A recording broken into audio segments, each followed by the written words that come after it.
All right. Good morning, everyone. Good to see you. Paul Tranny here. Good to be live on this wonderful Friday. Yeah, so thank you so much for joining me. I'm looking forward to this. It's going to be fantastic. We're going to talk about typography, manipulation, and dealing with type in Photoshop.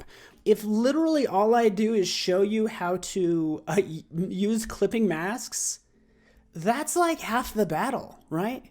Fahrenheit 451. Same process, right? I'm going to jump into libraries. I'm going to search on fire, right? I hopefully have some fire, some flames. It's actually searching based on results from Adobe Stock, right? I can grab this and I can say, hey, you know what? Save a preview to my current library. There it is, right? Dropping that in, right? Clipping masks. Again, we want to use those on 451. You could right click, create clipping mask. I usually just hold down the Alt key and click, and then it masks it out just like that. So this is the easy way. This is the easy concept, by the way, for this book, Fahrenheit 451. Ray Bradbury? Do I have that correctly? I hope I have the author correct. So yeah, I could do this. This is the easy solution, by the way. I think this is totally just the easy solution. I thought this might be one concept that we work with, right? But what if we go beyond that? And what if, since this is all about book burning, what if the cover of this book actually looks like it's on fire? I think that's a more interesting concept. Let's make it look like it's on fire. So this is what we're going to do. We're going to get rid of that. In fact, we'll group this. Command G, Command J to duplicate that layer. We have two concepts. We got a job to do. Thank you, Steve. Ray Bradbury. It'd be terrible if I did not remember. Concept 1, concept 2. I know I didn't spell that right. It's okay. Nobody has to know. Non-destructively. So anytime I start to apply a filter, let's take, this 451, for instance. I want to go into distort and I want to wave this, right? And this is what it says. It says, hey, you know what? You're going to rasterize this? Are you nuts? No, we want to convert it to a smart object. Okay. So I actually want to do that in advance. And actually I'm going to do that with both of these text items. So selecting them both, I know in order to apply a filter, I want to make it a smart object. Boom, making it a smart object. And here it is as one smart object. It means that it is a separate PSD, more specifically PSB, right? Done and done. So let's go back. Here's the original. Filter, distort, wave. And then we have what we see right in here. I personally think, how do you mix patterns with text? Oh, we're going to be getting into all that. I'm so glad you asked. I love Wave, by the way. I think Wave gives you the most controls. Look at all these options. Your goal is just to play around with this. Play around with this, rippling like it just caught on fire and it's a page that caught on fire, right? So we'll just play with this and get something nice.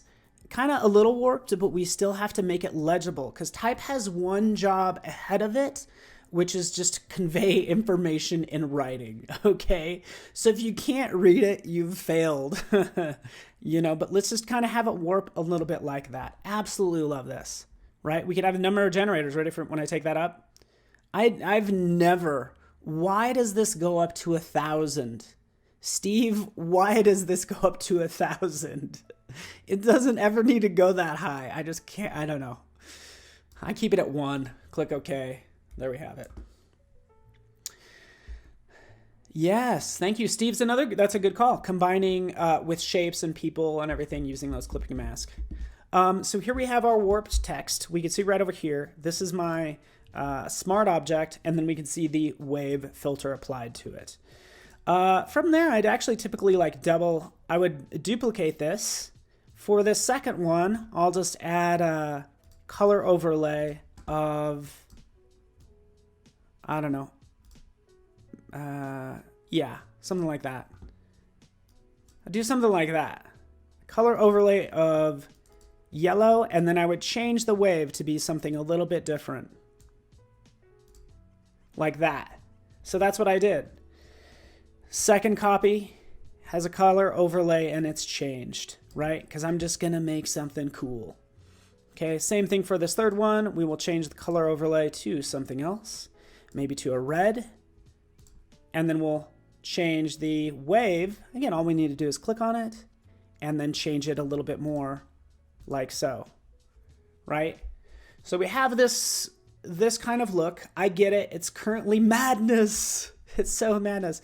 You know what's great about this is I can mess this up all I want. I can always go in and change it later.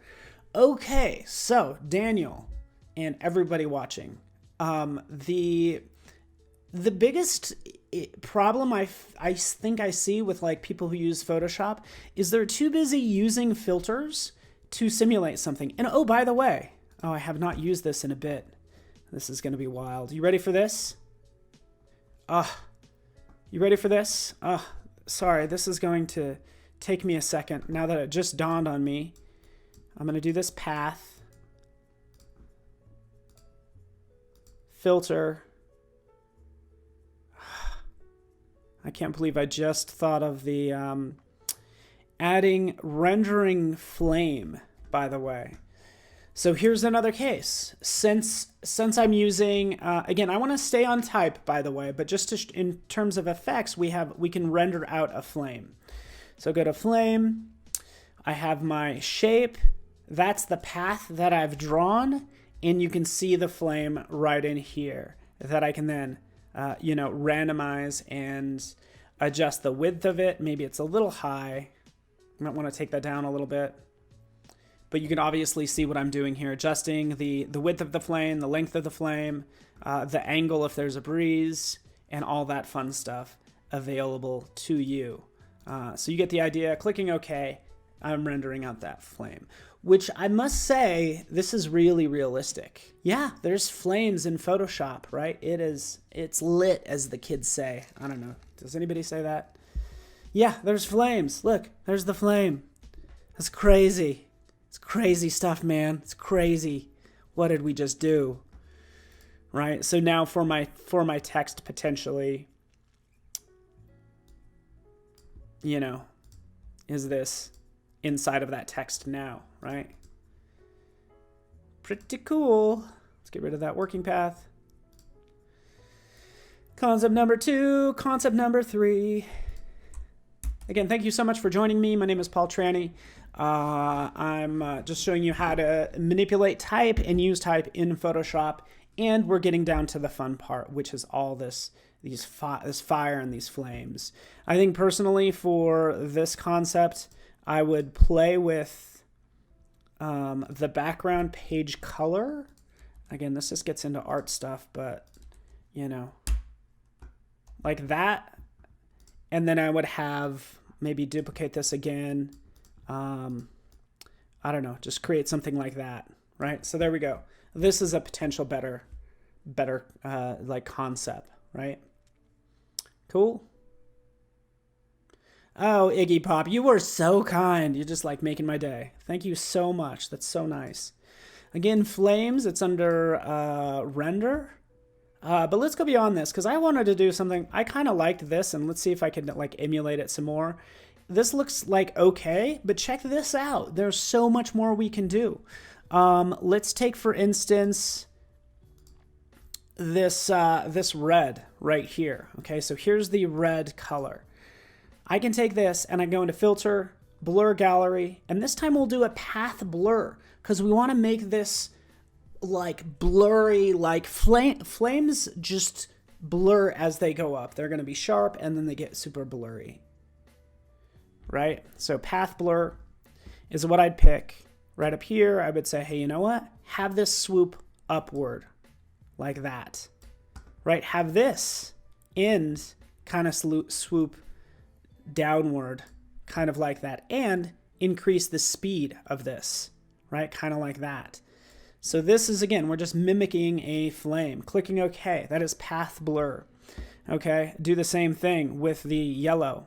Yellow's back there somewhere. Same thing.